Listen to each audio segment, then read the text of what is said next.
Good evening. Well, and Jeff, good morning to you. How are you? Thanks. Good morning. Hey, I'm great. I've had 3 cups of coffee. Breakfast is in. All right. The sun's shining. Here we are in the Philippines. Yeah. So sorry So, for the background, but it's as good as you're going to get today, boys. So, I mean, it is what it is. yeah. When we have you tuning in from forever away, we just kind of have to take what we get. Sorry. It ain't much better at home. I'm just sitting in my easy chair. So it's all Well, right. but you're on vacation now, so you propped I'm up trying. in the bed, trying to I'm trying. relax. Yeah. So and I saw some comments that a lot of people put that are out west. Apparently, they're not getting any rain at all, and I hate that for them.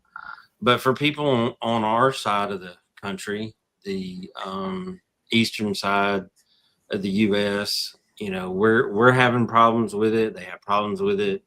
Our viewers do in the Philippines and stuff like that. So I put a poll out to talk to some folks and see what some ideas were, what they did in their chicken yard, so we could kind of collaborate and come up with some ways to keep your birds happy and disease free, all that good stuff. Yeah. So that's why we put this show together. Um, since you're able to join us, I do have some questions Good. that I wanted to pop up Okay. because a lot of people did give, and I love it when they actually give us questions and give us feedback, and we know what we've got. That just makes the whole thing go a whole lot better. Yes, it does. The more questions, the better. Um, Then we don't have to make shit up as we go along. So come on, boys. that's right. Yeah. Alexander's checking in from Guam. Good morning to you. Too bad we can't do a live show from Guam. Guam is pretty awesome. Well, Guam was really awesome back in 1988 and 89, but I don't know if it's still as awesome as it was back then. But So I haven't had the privilege of going to Guam, but we have a couple of viewers that I've become pretty good friends with. We message back and forth and send stuff back and forth. yeah, And, a lot of the pictures that I see, they've sent me some of their families, like at the beach and yeah, at the farm. It's a really beautiful area. it is. So, It is until right after a major typhoon. well, Then it's a hot mess. But yeah, no, it is. If once you get out of the cities, right? Once you get out of the populated areas and you start driving the back roads of the island, man, mhm. Guam is gorgeous, right? I mean, you can really forget yourself. Well, if you can get away from people and society and all that other crap. But anyway, that's not the show tonight. So, But it's a lot like the Philippines and in the U.S. When you get out of the congestion of the yeah, city yeah. and get into the country, it's a lot nicer. The further you get away from people, life is always better. So, Yeah. Question for you: okay. what's the first thing that you would do after a major rain in your chicken yard or in your grow out pens? What's the first thing you should do? Jeez. First thing. Um, I mean, if it was my yard, I think the first thing I would do is I would go rake. I would for sure rake and lime, underneath those chickens as quick as I can, right? Especially, okay, depends on the amount of rain. If you're talking like 3, 4, 5 or more inches where it turns everything into soup and mud, then yeah, I would probably, I would rake it, lime it, and then whatever I'm using for bedding, whether it's sand or whatever, um, I would get that replaced because the bacteria, the coccidiosis, the parasites, man, they love a high moisture environment. Okay. Mm-hmm. So the sooner you can get it drying out, I mean, I'd even, if my yard was big enough, I'd probably move them to a fresh spot, right? I mean, that would be the number one. But Yeah. yeah, So I have been looking at lately redoing my yard where mine are because I've got about 20 pins now, and I need to put together. I think I bought like 20 more of the 38 by 38s, and I use a 2x6 and build a thing around the bottom to raise them up a little higher and also make some heavier. And I like to put some tabs on the 2x6s so I can use the stakes like you would use for a tie cord to stake them to the ground, because we get some pretty tough wind. I'll use the tarp to go over the top and one of the sides. And I mean, I've had winds launch those things until I started staking them down. So I've been looking at some different ideas and really and truly putting this post out and seeing some of the pictures now and stuff that people have sent. I don't want to make you feel bad. All right. Here's the secret of using coverings on any cage type structure. Okay. You never enclose the peak of any three sides. So when you said you go over the top and one side, if you would open a vent in that upper part of the cage, whatever it is, no matter whether it's hoop or peak or whatever, so there's a place for the air to get out of there. Mm-hmm. You'll reduce your kiting effect by 75%. I'm not going to say it won't move. With that in mind, the tarps that I got were, I think they're 3x6.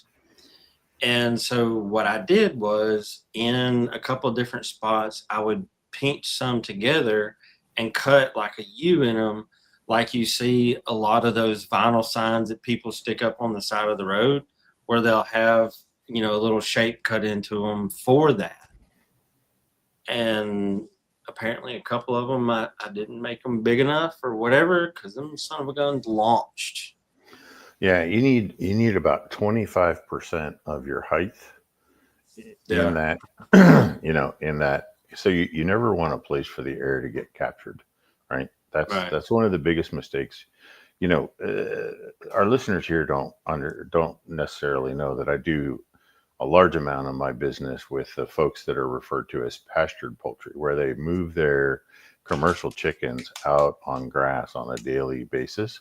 Mm-hmm. And they'll often have, covered, hoop type buildings, right? Right. And as soon as we do not leave an exit place for the wind or for, significant breeze, you can, I've seen 24 by 40 foot, 24 foot wide, 40-foot long buildings.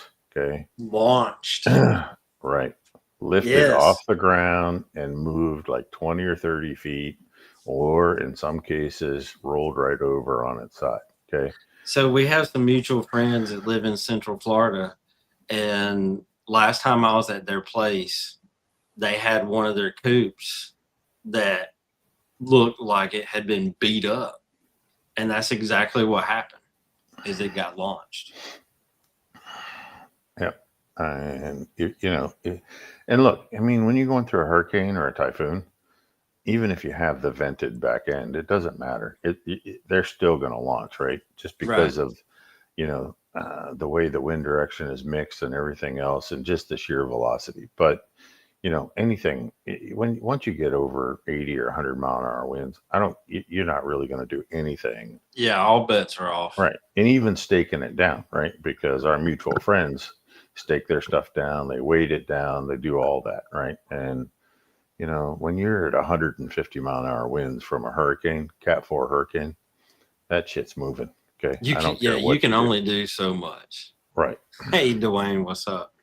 So anyway, yeah. Ethan brings a good question. Okay. We talk about lime a lot, but what if you don't have access to lime? What other products can you use? and I don't know where Ethan is. So like the next best thing, so around us, you, me, most of the US, right? You have different gravel quarries, Mm-hmm. and they'll screen off the what they call the dust or the screenings. Mm-hmm. Okay. And so those screenings will work. It's like a really fine, it's a little bit bigger than sand, but it's a really fine, crushed stone. Yeah. And that'll work. I mean, that's another option. um, and I mean, I know you're going to get to it, but my suggestion to you, okay, everybody's situation is different because of what kind of soil type they're on, right? We've got Right. people listening that are on, volcanic stone. We got guys listening that are on sand. We've got you in Alabama who's on a red clay, doesn't drain very well. Okay. So, like, my recommendation to you was to put down, 4 or 5 inches of like inch and a half to 2 inch stone, and Mm-hmm. then put like a quarter inch or a minus quarter inch on top of that. So the key is drainage. So if you already live on sand, doing the things that it shouldn't be getting mucky anyway, right? It should be drying out within a couple hours. Okay, so I'm not all that worried about it. Each soil type is going to be different, and how you remediate it or fix it is going to change based on your soil type. Right. Right. So now the guys who are on sand, maybe Guam, Palau, Saipan, those guys, even here in the U.S., guys on I would sandier say soils. like Dwayne, who lives out near the coast. Right. So, in those regions, I would still rake it and put something down to freshen it up. Right. In Guam, there's not a lot of gardening going on where they pay attention to the need to correct pH. So I understand why Ethan's having a hard time getting that there. And Yeah. it's only going to happen at a good garden center. And there's also no places actually manufacturing feed there, so they would not have calcium carbonate, right, Yeah. for making feed. So, the other name for it is calcium carbonate. If you want to get technical, when we use it for making feed, it's called calcium carbonate, right? And then when you use it for agricultural purposes, it's called, yard lime. And so it's still the same thing. It's just it gets a different name for its purpose. But each soil type's a little bit different. What we want to do is we want to rake it and let it air out and dry out as quick as we can.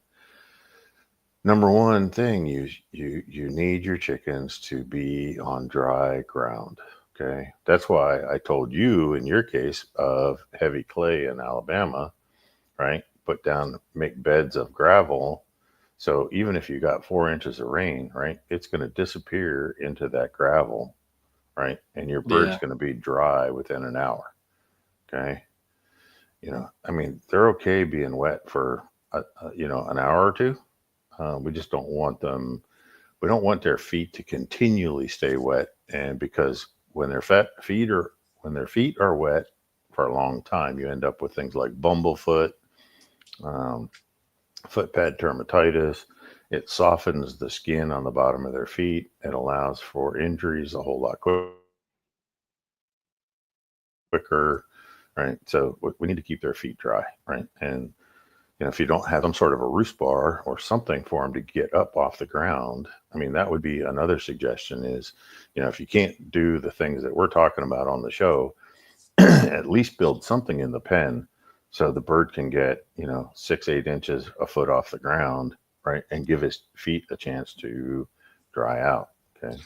Yeah. That's just Like in my grow out pens, I have one day I went and got a bunch of 2x4s, and I just made a bunch of 4 foot long sawhorses that were a foot high off the ground. yeah. And it's the way I got it is like, the top board is horizontal, then there's a vertical board and another horizontal board. My legs, I cut them at 15 inches, stick them, on the sides, screwed that in. I did not cut any angles or anything like that. So they're just, an H with some legs. But I made a bunch of those that were about a foot tall, specifically for grow outs and stuff to get the birds out of the muck. And when it rains, they will literally stay on that until the ground dries up. For the most part, our chickens are smarter than we give them credit for. If you spend enough time, on your bucket observing what they do, and then figure out why they did it. Okay, they got a reason for everything that they do, right? And if you pay attention, you can facilitate a better life for them. Just something as simple as a small roost in there, just to get them up off the ground.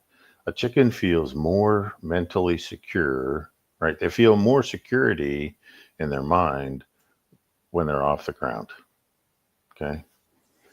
Yeah. So Dwayne asked, could we use the ashes from a fire pit to help? Yeah.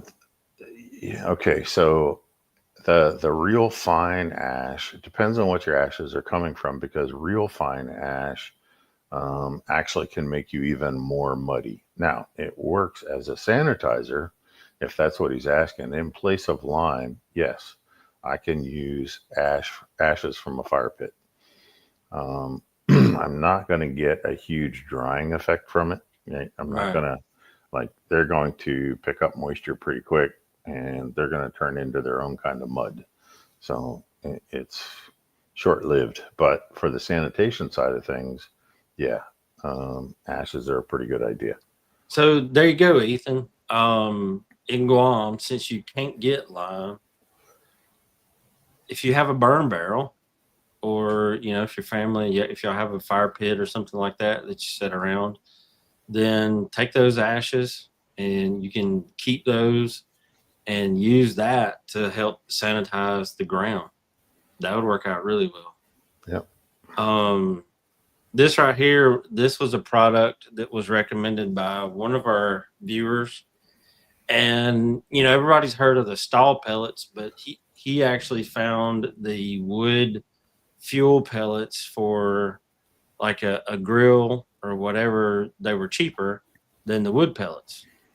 And this is what it looks like after he throws it into the pen. I got these two pictures from Dwayne. So he takes this, pen soaking wet, throws it in, and it starts to turn to sawdust, because it's hydrating back out. But it absorbed that mess really quick, because I think this was one day I was talking to him, and they'd gotten several inches of rain. He was like, "Man, what do I do? I've tried this, I've tried that." I said, "Get some stall pellets."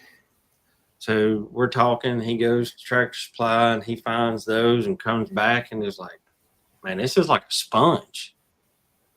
And he's putting them in the pens, and then it started thundering and started raining on him again. So he had a mess to deal with. Jeff, what do you think about, we talked about the gravel earlier. Not everybody has access to that. What do you think about mulch? Okay, so, there's all kinds of different kind of mulch out there. So it depends on what the mulch is. A finer grind of mulch, yeah. But most mulches, you want to be careful, because most mulches have been colored, right? So they've had a dye added to them. Mm-hmm. So I get a little worried about what the dye is. What's the chemical componentry of the dye when they change the color. But anything that's woody and chipped up like that, if it's not aged right, it has a lot of splinters in it. Yes, it will absorb. Quick. Yep, it'll absorb the moisture for a while. It doesn't release its moisture. So the nice thing about there's pros and cons to sand and gravel, right? So pros are they'll quickly get moisture away from your bird, right, and Yeah. let it drain away. The con is, depending on where you live, sand can really dry out and be brutal on feathers, right? So your feather quality is going to be really rough.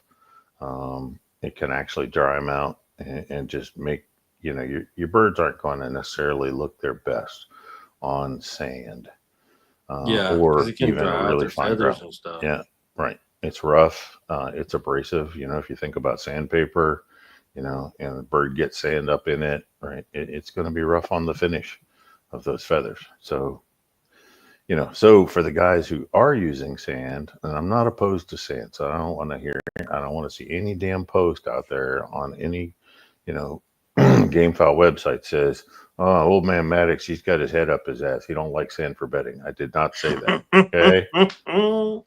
Here's the thing, right? If you're not getting some rain occasionally, then you need to actually wet that sand, right? 2, 3 times a week. Go by with your garden hose, make that sand wet so it has a little bit of moisture, not soaking wet, but a little bit of moisture, right? And it won't dry out the feathers as bad. But if you're Right. just going to let it, if you live in freaking Arizona and you're using sand for bedding, right? Your feathers, your bird's going to have a hard time keeping good looking feathers on, right? Just, it's already a really dry climate. So it's fighting that, right? And then you use sand and it's going to dry it out even more. So, look, what you use for bedding and the way you keep your birds and the way you treat your ground significantly varies from where you live and what kind of soil you're on. Okay. There Right. is not one way to do it. It's like feeding the birds, right? If you live in Guam, Saipan, Palau, Philippines, right? You got to feed your birds differently for that climate. Well, the way you manage them and the bedding and everything is different based on where you live. Yeah. So, you know, And see, that's why I wanted to do this and talk to, and I posted it in several groups because I wanted to get people's opinions and examples of what they did from all over, because I know we have listeners from all over that, they may not know, they may not have a clue.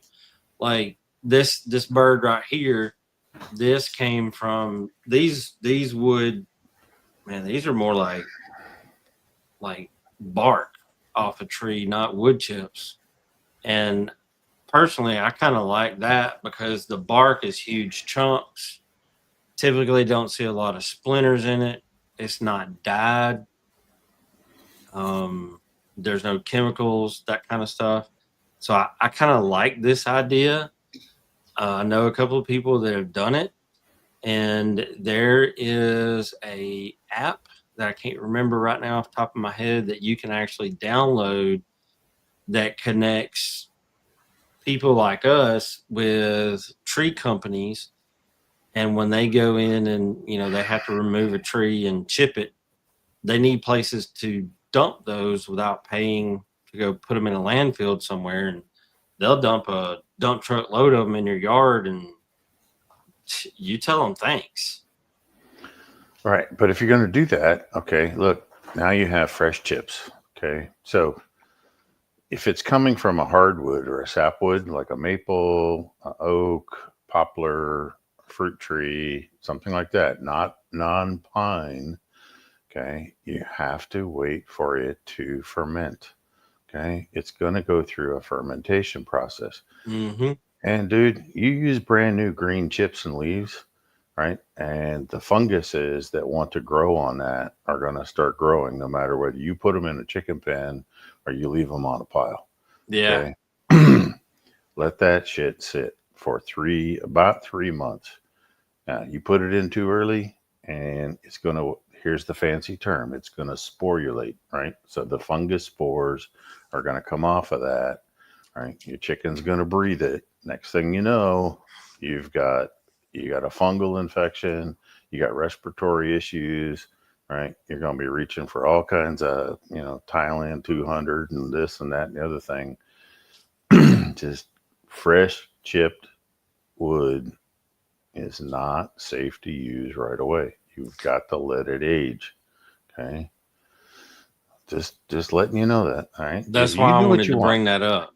Yeah. That's why I wanted to bring it up.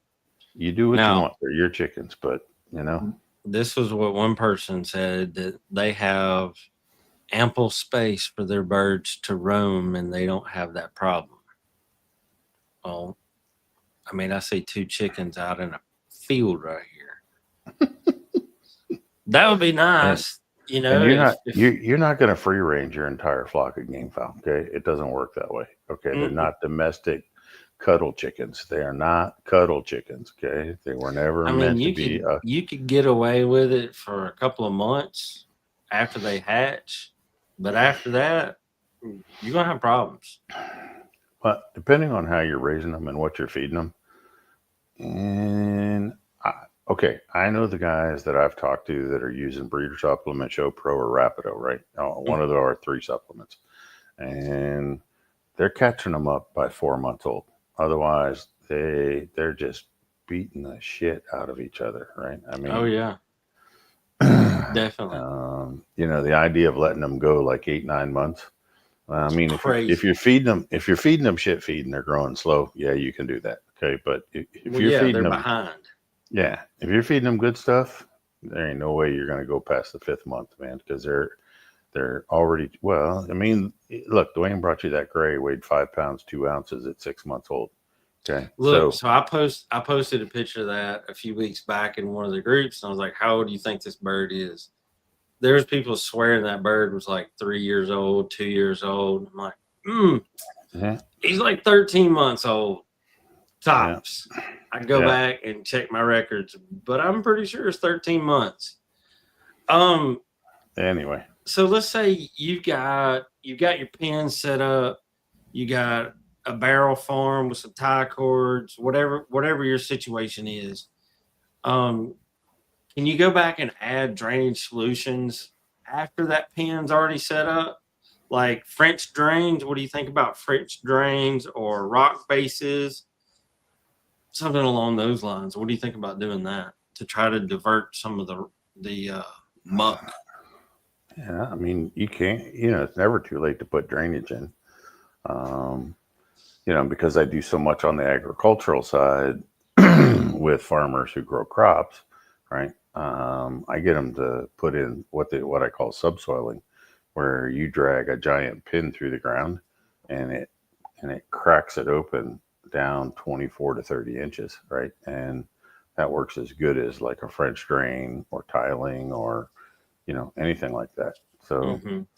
but subsoiling has become a thing of the past. People don't even know what I talk about when I say subsoiling, right? So, but it works, and you could go through there every 2, 3 years, fracture it open, and that rain's not going to move more than wherever the next subsoiling line is, and it doesn't really hurt the ground. It helps it out, if anything.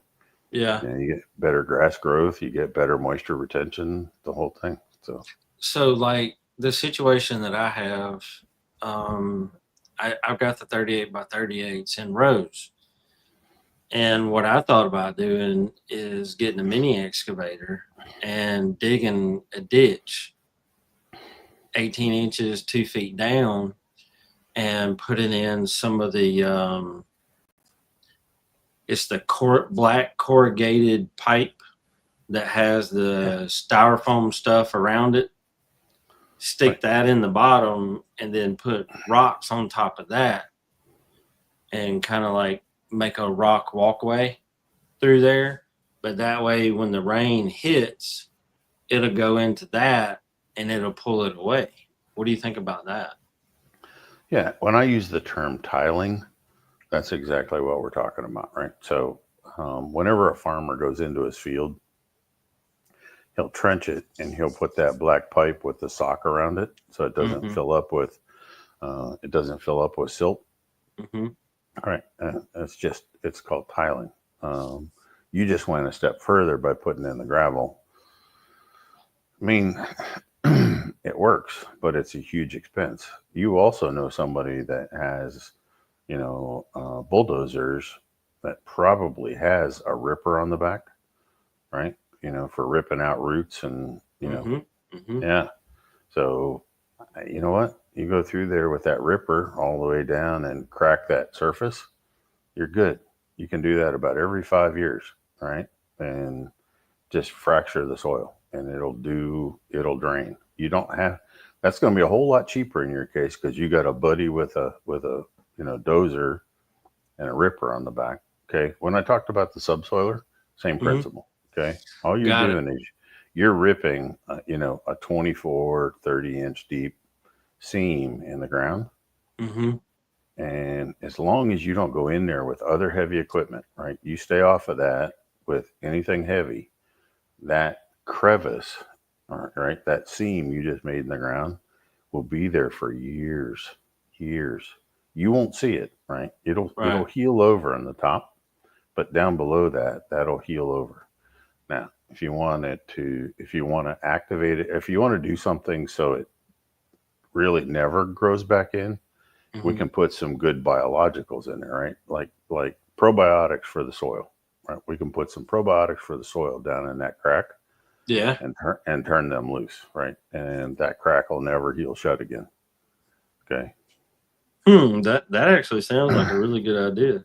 The only reason that that ground below seals up like it does and gets hard as a rock is because there's no microbial life below the top 4 or 5 inches in your ground, right? So if I allow those bacteria to get down in there, right, and start living and working, right, and there's an opening there for a little bit of air and some nutrients and things to get down in there and moisture, they'll live and they'll start colonizing and they'll keep that open, right? Now, when we talk about sand, we're talking about playground sand, construction sand, that kind of stuff. We're not talking about that white, fine stuff like what they have at the No, beach, right? no, yeah, like John said, it's like, I'm looking for like a play sand, and most play sands have actually been or quickcrete sand, but or even like sandblasting sand, right? All that's been screened off so that the really fine isn't in there, and you're getting a very uniform particle. It's almost like coarse sand at that point, so it's a Hmm. little bit thicker, larger. Last time I got some, I got a super sack. I want to say they have some 1,000-pound super sacks, and I've seen people talking about going to Lowe's and Home Depot and buying the bags, and I'm like, that's cool if you need one or two, but one person said they went and got 20 something of those bags. I was Yeah, but like, not nobody has a tractor at home what? to move it, right? So you can pick up a 50-pound bag and take it where you want it. Not everybody has the ability to move, you Oh know. no, I had them set this super sack in the bed of my truck, Yeah, and I shoveled that stuff out in my gator cart yeah. and took it where I needed it and shoveled Okay. it in there. You Look, we know, live in we live in a world where people pay for convenience, man. Walmart and Amazon and places like that have spoiled us all to think everything I need is right down the road. Okay. Everything I need is just, order it online. It'll be here in 2 days. I mean, we have become a spoiled civilization. We're a bunch of piece of shits to think we can have anything we want in 15 minutes. Okay. I but it's included nice. myself. I But it is included nice. myself in, yeah, but I really need to get away from, I really need to get away from ordering shit on Amazon. I need to figure out how to support my local businesses again. Um, Find the good ones and support local. That's my personal. I need to start doing that. Okay. So, like for me, I have gotten, like you said, I would either order it off Amazon or I'd even have groceries delivered through Kroger because I despise going to Walmart. But I have over the past 6, 8 months, I've started. I would, if I need something, I look local first. And I mean, local may cost $1 more, but I would rather support local because, if I go down to the local hardware store and ask them a question, like I had a guy spend 30 minutes trying to hunt down and call one tech support, call another tech support to be able to find a way to paint match a color because their machine would not read it. And it was like I had the color code to it. It just wasn't the way their machine needed it. If you go to a big box place, there's some options over there on the wall. That was the help I got there. Yep. So, it to me, that's worth $1 or two. One of my favorite questions that I saw pop up, and I've got to mention this just because. What are signs that your current drainage isn't working? How about muddy feed? How about muddy feed on your chickens? I wanted to be like, that's what gave me the idea to find the picture that I used to headline for tonight's show. What are some signs that your drainage isn't working? And that's about it. Because you got a muddy mess. And with that, in the areas where we've been having really high rains, let's say you wanted to put in a French drain system. How deep would you go with it? How wide would you go with it? What would you do? You know what? Again, everybody's soil is different. Okay.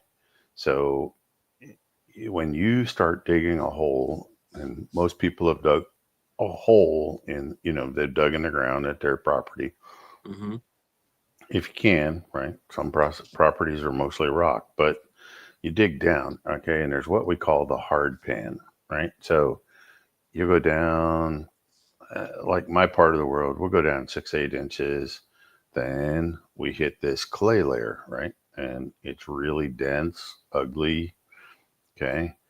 Then if we go down far enough, it'll open up again and it'll be something different, right? So, but there's a hard layer in almost every soil, right?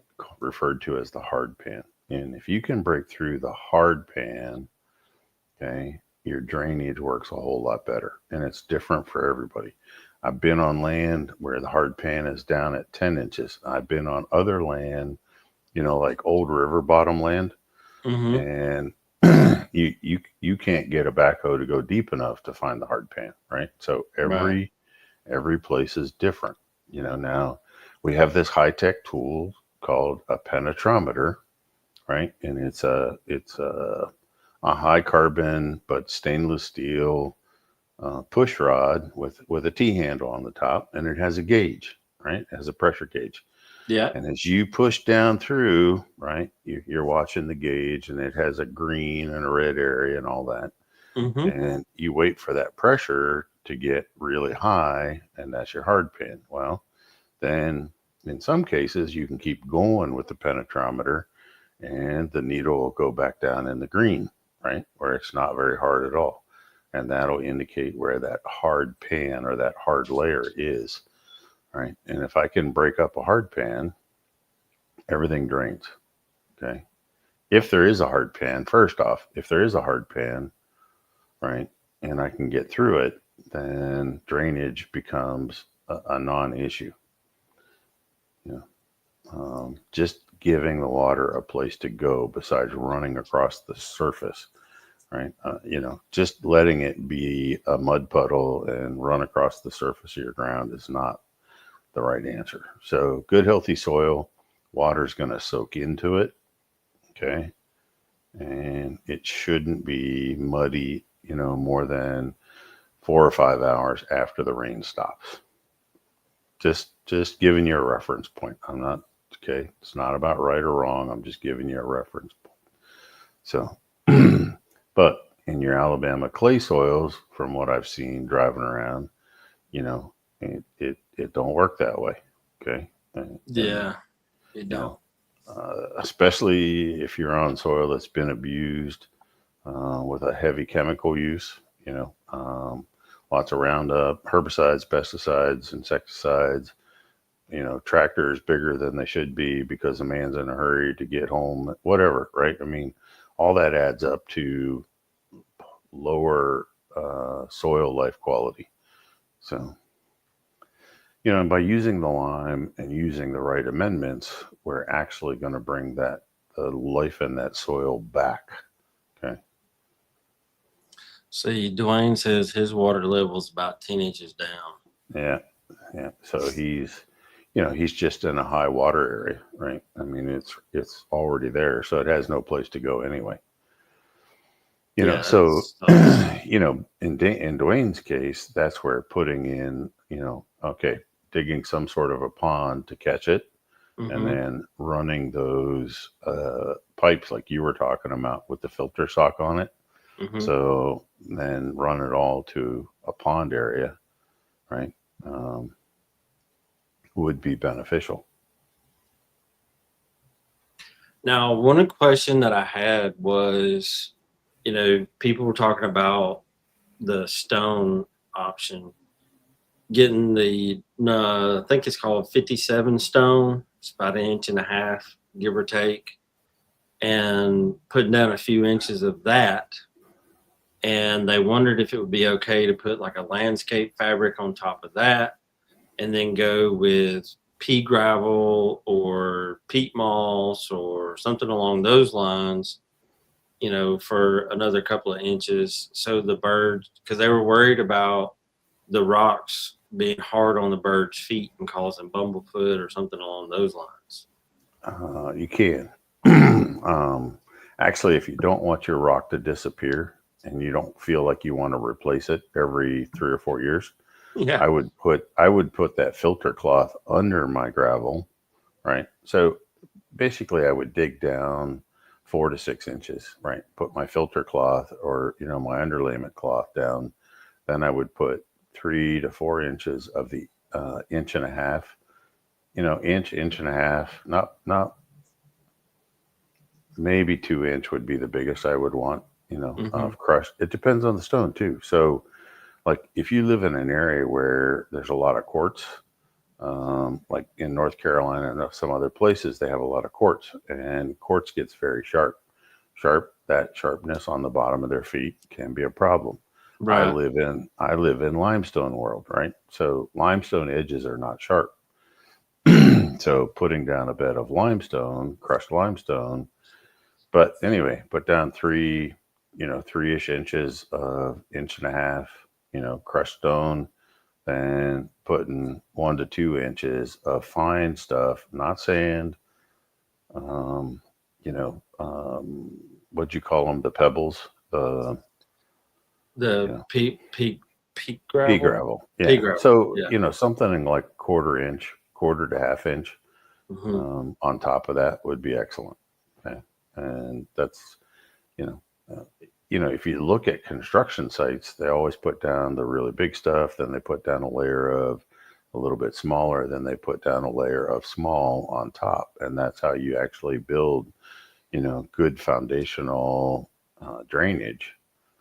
And then, that's just a universal way of doing it, no matter where you go. See, one of the things that I was thinking about doing is coming in and cutting about a 2 to 3% grade. And then from that, digging some trenches to put some of the that irrigation pipe in, that black pipe, and then like putting that down and then clothing all that, then going over it with the big rocks, and then going over it again with pea gravel. And because like where I am in Alabama, because we have all the clay and stuff, I have put down inches of sand and it dissipates, like disappears no matter what I put. And I put the stuff that had a barrier, a wooden barrier around it, and it still disappeared.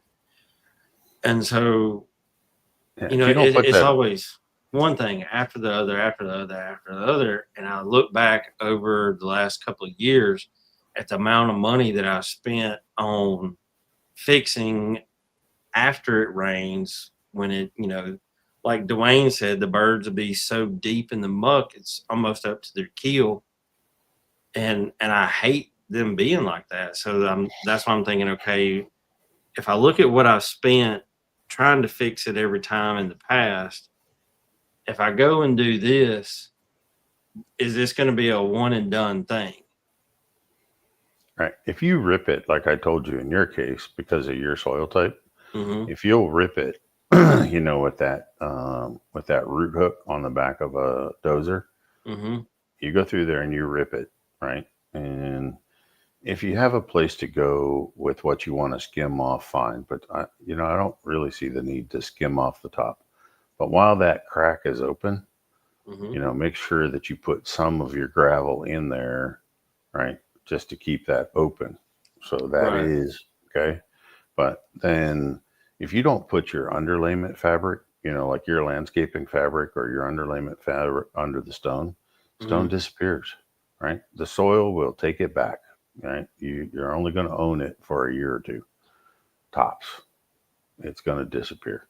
So you've So got to put that fabric under it to keep it up on the surface.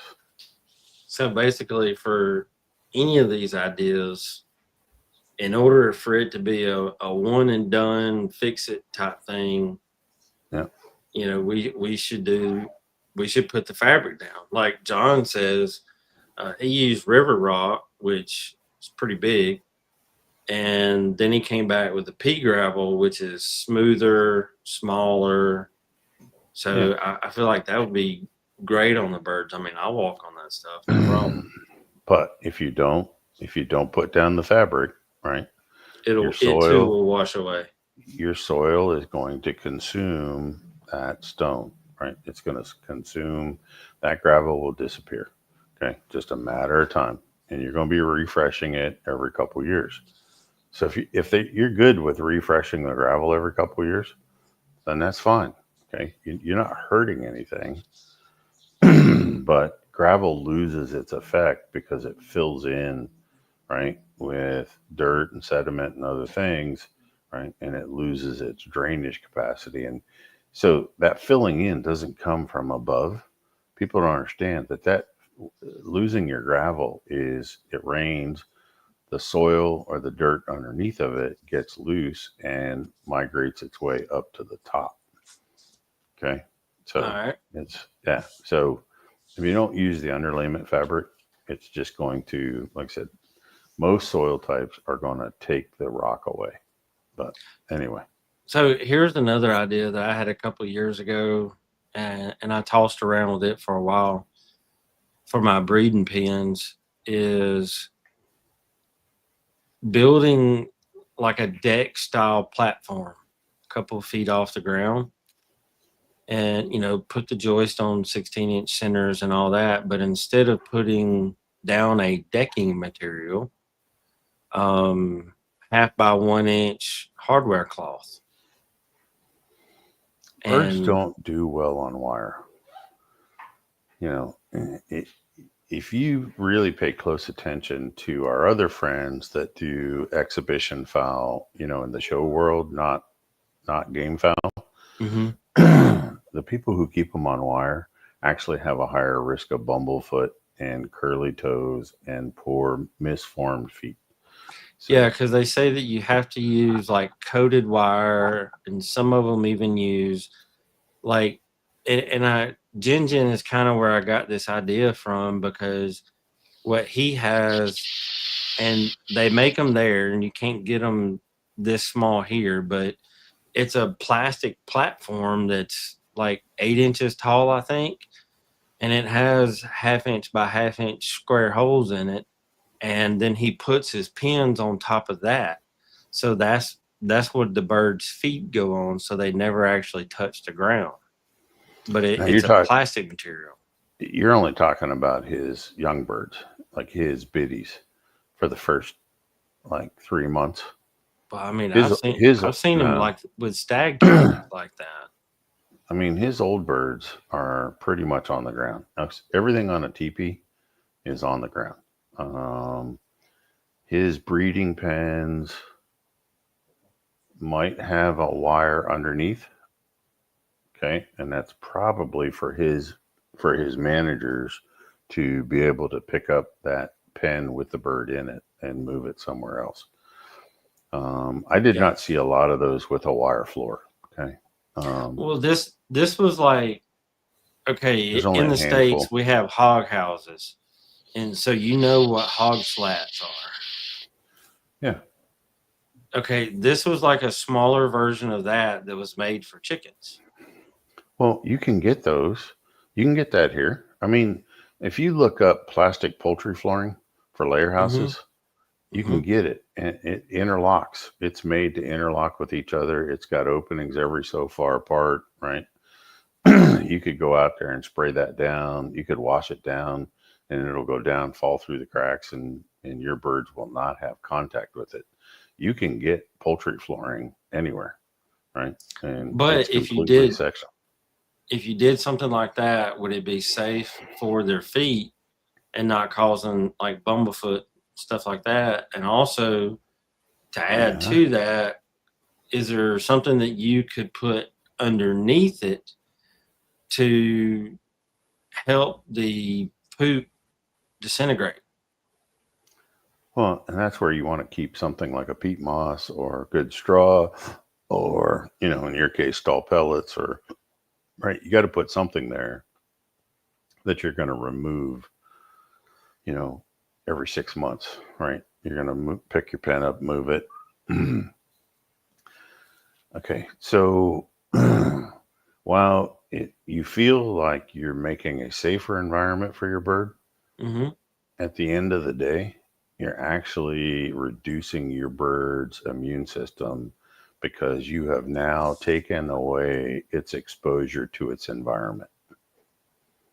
Okay. And see, that's what I was looking for, because I had several people that commented that to get them off the ground, because a lot of people have brood pens that are off the ground.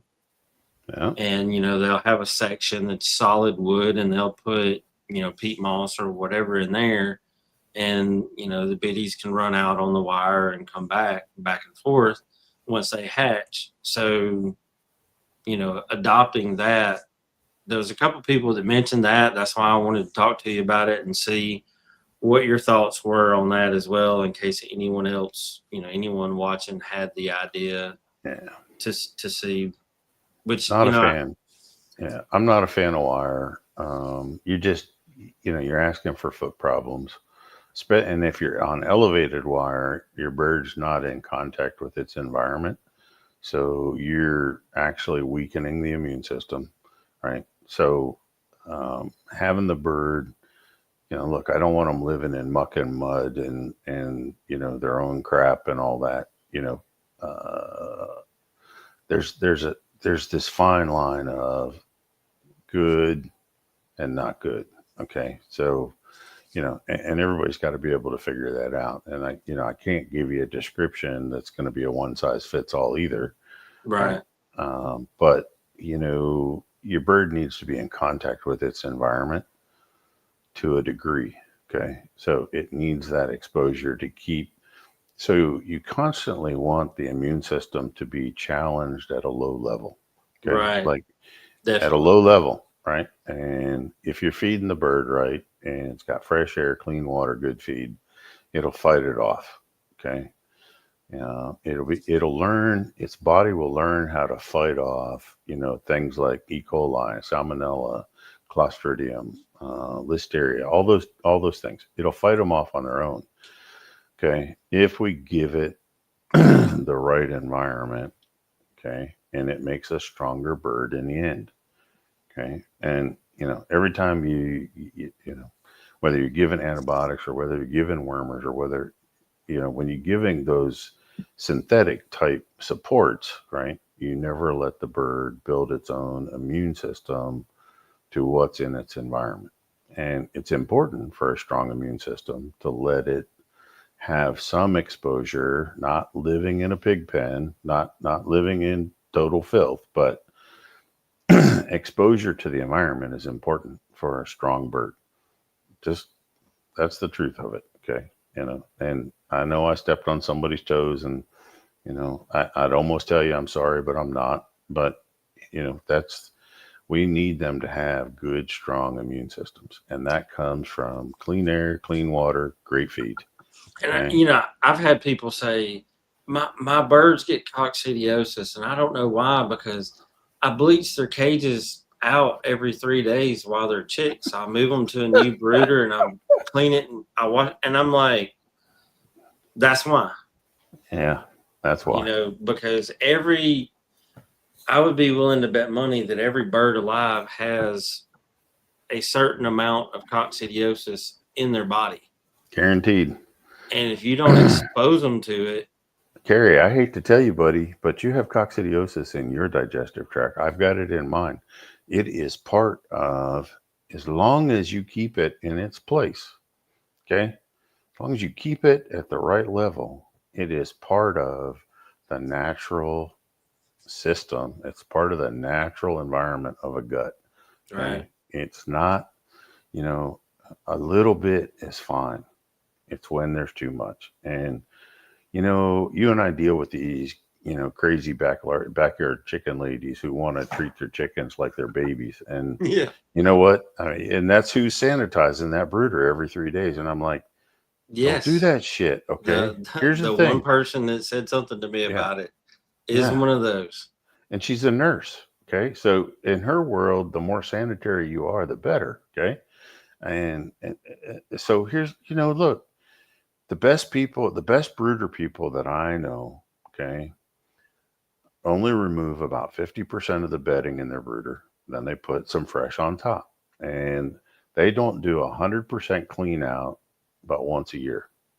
Okay. When they're done raising chicks, they remove all the bedding. They do a really good clean out, and they let it sit till the next season. Those are the best. Now, if you ever have a health problem in your brooder, then yes, then you do the 100% clean out, right? So if you see a problem with your biddies, right, they got too many with diarrhea, too many with bloody manure, too many whatever. Yeah.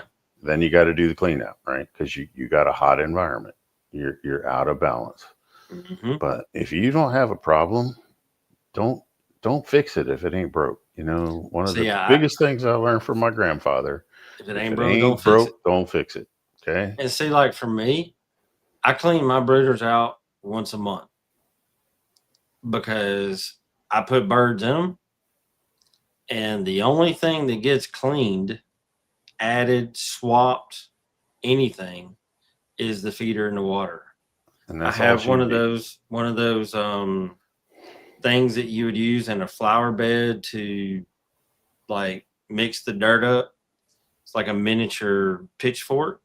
I have Yep. one of those that I'll go through and ruffle the dirt, but I don't swap that out until I take the birds out. And I don't have problems with anything, and I don't vaccinate or worm for anything. No, nor should you.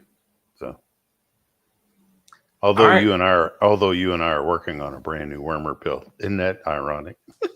That is ironic. We are working on a wormer pill that I think it's going to work out pretty good. And it's going to be one that actually won't beat up their immune system. And I mean, heck, it'll even be safe for us to take it. Yeah, 100%. So, yeah. I don't see any other questions in the comment section. No, Tell the person that you are visiting that we are glad we could borrow you for an hour. And I hope that anyone, I hope people learned something. If not, if you still got questions, send them to us. You can send them to us in the comments, or you can email Rapido Rooster USA at gmail.com. See y'all next week. See y'all.